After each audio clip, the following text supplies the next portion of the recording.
రేపు ఎలక్షన్స్ని మనం ఎట్లా ఎదుర్కోవాలి, ఇది మెయిన్. ఇవన్నీ పథకాలు నిజంగానే దేశంలోనే జగన్మోహన్ రెడ్డి గారు అమలు చేసినటువంటి, ముఖ్యంగా స్త్రీల కోసం, మహిళా ఎంపవర్మెంట్ కోసం ఆయన చేసిన విధానాలు నాకు తెలిసి ఎవరు చేయలేదు. అన్నీ తీసుకొచ్చి మహిళలకు ఒక అండగా నిలబడి ఆయనే ఒక అన్నయ్యారు, ఆయన ఒక తండ్రి అయ్యారు, ఆయన ఒక తమ్ముడయ్యారు, ఆ ఇంటి పెద్దయ్యారు, కుటుంబంలో ఒక సంరక్షకుడయ్యారు. ఇన్ని విధాల మహిళలను ఆదుకున్నటువంటి వాళ్ళు నేను ఎక్కడ కూడా చూడలే, ఏ పరిపాలనలో కూడా. మీకు ఒక ఎగ్జాంపుల్ చెప్తాను, మీకు గుర్తుండే ఉంటుంది.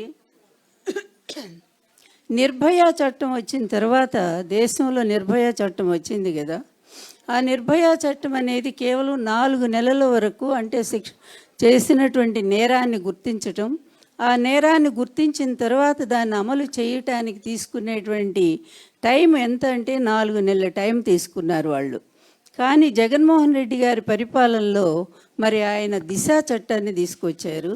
ఈ దిశా చట్టం అనేది కేవలం 21 రోజుల్లోనే శిక్షను, నేరం చేసినటువంటి దోషిని గమనించటం, గుర్తించటం, తర్వాత దాన్ని ఎంత త్వరగా అమలు చేయాలి అనేటువంటి విధానంలో 21 రోజులకి దాన్ని కుదించి, ఆ విధంగా మహిళా పోలీస్ స్టేషన్లు, దిశ పోలీస్ స్టేషన్లు ఏర్పాటు చేసి, ఫోను ఎక్కడ దాదాపు 1.5 కోటి మంది, 2 కోట్ల మందో మన రజనీ గారు చెప్పాలి,